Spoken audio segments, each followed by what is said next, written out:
भविष्य के तरफ देखें। तो भविष्य क्या है? राहुल गांधी तो अब दिखाई नहीं दे रहे हैं। अब ये उनसे पूछिए, मुझसे क्या पूछ रहे हैं? आप उस परिवार को बहुत अच्छे से जानते हैं। मैंने अभी आपको बताया है, उनके पिताजी को आप दोस्त के तौर पर जानते रहे। पिताजी का इंतकाल होकर जी अब 25 साल होने वाले हैं। मैं भी जुरासिक पार्क हो गया हूं। मैं एक डायनासोर जैसे हो गया हूं जी, जो कि आपको बता सकता हूं कि 1985 में क्या हुआ, लेकिन ये नहीं बता सकता कि सन 2013 में क्या हुआ। तो राहुल गांधी को अभी इस नाजुक वक्त पर सामने आकर फ्रंट से लीडरशिप दिखानी चाहिए या नहीं? क्या लगता है आपको? ये उन पर निर्भर करता है। यदि वो पार्लियामेंट में आकर हमारे लीडर बनते तो हम सब उसका स्वीकार करते, स्वागत करते जी। वैसा ही यदि उनका कहना है कि इस मकाम पर दूसरे लोग हैं जो कि पार्लियामेंट को संभाल सकते हैं और मुझको मौका दीजिए कि बजाय इन चीजों में फंस जाने का मैं इस पार्टी को पुनर्जीवित करूं, तो उसमें कुछ कमी है। कितनी बार पार्टी को पुनर्जीवित करेंगे? पिछले 10 साल से तो पार्टी को पुनर्जीवित ही कर रहे हैं और इस 10 साल में 2 मर्तबा हम जीत कर आए हैं जनाब आली। ये जो आप गलत फहमी फैलाने में लगे हो अपने सवाल से कि हम बिल्कुल विफल रहे हैं, नहीं, मैं वो नहीं कह रहा हूं। आपने मेरा सवाल बीच में ही लपक लिया। मैं ये कह रहा हूं कि पिछले 10 साल से पार्टी को पुनर्जीवित करने में लगे हैं और अगर उत्तर प्रदेश की बात देखें तो वहां पर देख लीजिए अभी तक आपको कोई सफलता हासिल नहीं हुई। बिहार में कोई सफलता हासिल नहीं हुई। कुछ एक राज्य हैं जहां सफलता हासिल हुई। 2009 में आपका अच्छा प्रदर्शन रहा, इसमें कोई दिक्कत नहीं है। 2014 में जो प्रदर्शन है आपके सामने है। राहुल गांधी अगर कहते हैं कि पार्टी को ठीक करना चाहते हैं तो बिल्कुल सही है, पार्टी को ठीक कीजिए, लेकिन तमाम लोग पार्टी को ठीक करने के साथ साथ पार्टी का नेतृत्व भी करते हैं। आज वो नेतृत्व खाली है, क्या आपको नहीं लगता? बिल्कुल नहीं। सरकार की नेतृत्व खाली है क्योंकि सरकार नहीं है हमारे हाथ पे। लेकिन जहां तक कि पार्टी का सवाल है, पहले 1-2 साल, अब मुझे पूरी याद नहीं है कि कब वो यूथ कांग्रेस और स्टूडेंट कांग्रेस को संभाला, लेकिन वहां से उन्होंने शुरू किया अपना काम और जिस तरीके से उन्होंने उसका चरित्र बदला और जिस तरीके से वो चुनाव का एक वातावरण लाया जो कि हमारी पार्टी में पिछले 60 साल से नहीं है जी, वो अपने आप में क्रांतिकारी थी। फिर वो बने वाइस प्रेसिडेंट कब? 1.5 साल पहले। 1.5 साल पहले वो उपाध्यक्ष बने, अध्यक्ष नहीं बने। और उनको देखना था कि किस हद तक, जबकि सब पुराने लोग हैं और सब चुनाव में लगे हैं, मैं इस मकाम में क्या तबादला ला सकता हूं। थोड़ी बहुत कुछ उन्होंने किया लेकिन कोई क्रांतिकारी चीज नहीं की, लेकिन उसके बारे में सोचते आए हैं। अब अभी दिसंबर महीने में दिल्ली के चुनाव के बाद उन्होंने कहा कि ऐसा परिवर्तन लाया जाएगा जिसकी कल्पना भी आप नहीं कर सकते हो, और फिर चुनाव में हम फंस गए। अब चुनाव अभी तो खत्म हुए, 1-2 हफ्ते हुए, और अब हम ये सवाल मुझसे आप अगले साल कीजिए। राहुल गांधी के बारे में रिलक्टेंट प्रिंस की जो थियोरी बार बार कही जाती है, क्या आपको लगता नहीं कि वाकई में वो एक रिलक्टेंट प्रिंस की तरह व्यवहार कर रहे हैं? ना, वो अनोखी प्रिंस है, वो कोई रिलक्टेंट प्रिंस नहीं है। किसने उनको मजबूर किया हिंदुस्तान वापस आने का? किसी ने नहीं।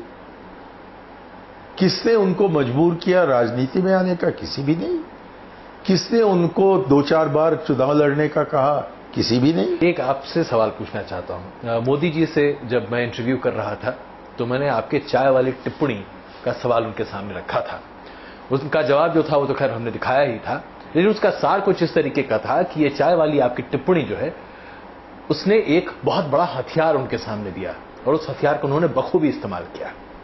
आपको लगता है? मैं उनको धन्यवाद देता हूं कि मैं नहीं होता तो वो गुजरात में बैठे रहते।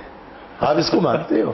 ये बकवास है। और मैंने कभी चाय वाले का शब्द नहीं इस्तेमाल किया। आप इस बाइट को देखिएगा, मैंने कभी इस शब्द का इस्तेमाल नहीं किया। किसने किया? कौन बार बार कह रहे थे कि मैं चाय वाला था? कौन कह रहे थे? किसने इस शब्द को हमारे राजनीतिक शब्दकोश में लाया? कौन? नाम उसका है नरेंद्र भाई मोदी जी। तो जबकि वो कहते हैं कि मैं चाय वाला हूं, तब आप लोग तालियां मारते हो, और जबकि मुझ पर गलत इल्जाम लगता है कि मैंने उनको चाय वाला बुलाया, तब आप हाय हाय कहते हो। Hypocrisy of the first order. तो आपको लगता है कि इस टिप्पणी या इस कमेंट को लेकर जिस तरीके से भारतीय जनता पार्टी ले उड़ी, इसी शब्द का मैंने इस्तेमाल किया था उनके सामने भी, कि ये टिप्पणी आई और आप इसे ले उड़े, जिस तरीके से भारतीय जनता पार्टी से ले उड़ी, उन्होंने दिखाया फिर बाद में, जबकि प्रियंका ने नीच राजनीति की बात की, तो एकदम ये आदमी उठाता कहता कि आपने नीच जात की बात की। तो ये लोग जो हैं, ये गर्बल्स के औलाद हैं। गर्बल्स जानते हो कौन थे? वो हिटलर के प्रोपेगेंडा मिनिस्टर थे, और उनका तरीका भी बस यही था कि जो सच है उसको मरोड़ो, जो झूठ हो उसका इस्तेमाल करो, जो किसी और ने कुछ किया है उसको बदल कर कहो कि इन्होंने ये किया है। अब अहमद पटेल गुजरात के हैं, मैं नहीं जानता हूं कि वो सही कह रहे हैं या नहीं, लेकिन उनका कहना है कि ये तो कैंटीन चलाते थे, और कि जब वो खुद कहते हैं कि मैं चाय वाला था, वो कभी थे ही नहीं। मैंने कभी इस शब्द का इस्तेमाल नहीं किया। मैंने कहा कि किन किन कारणों से ये प्रधानमंत्री बनने के लिए उनकी क्षमता नहीं है, और फिर हंसी मजाक में, और क्यों नहीं हंस सकते हैं कि वो जो चीख चीख कर कह रहे हैं कि मैं चाय वाले इससे शुरू किया। मैंने कहा इसको आप मरोड़कर बहुत ही सीरियस सा लेकर कहें कि ये सारे दुनिया के चाय वालों को बता रहे, चाय वाला तो सबको चाय देता है जी, ये विष के प्याले देते हैं। आपको लगता है कि इस झूठ का पर्दाफाश हो सकता है? आपने कहा कि ये एक तरह से प्रोपेगेंडा है, भारतीय जनता पार्टी और नरेंद्र मोदी प्रोपेगेंडा में माहिर है, सब बेनकाब हो जाएंगे थोड़े महीने में। तो आपको लगता है देश की जनता को एक नया नरेंद्र मोदी दिखाई दे देगा, एक नई तरीके से चीज सामने आएगी और कहा जाएगा कि नहीं ये पर्दाफाश हो रहा है, ये नया खुलासा है? ये कौन से डेमोक्रेसी में नहीं होता है भाई? जब राजीव आए और कि जब राजीव हराए गए, आदमी तो वही थे। वैसे ही डॉक्टर मनमोहन सिंह की क्या तारीफ होती थी सन 2004 में, और अब कोई रहा नहीं सिवाय मैं उनकी तारीफ करने का। तो राजनीति में ये लाजमी है कि जब जीतते हो, और वो भी अनोखी जीत होती है, तब लोग चौंक उठकर कहते हैं कि क्या चमत्कार। और फिर जब पता लगता है कि सारे जो अपेक्षाएं थी वो पूरे नहीं हुए, तो तब वही लोग जो सुबह रात प्रशंसा करते रहे, वो तब मकाम के जैसे छाती मारते रहेंगे। देख लीजिए, थोड़ा समय दे दीजिए जी, और फिर आकर दोबारा मिल लो, क्या जल्दी है। मणिशंकर जी, बहुत धन्यवाद हमसे बात करने के लिए।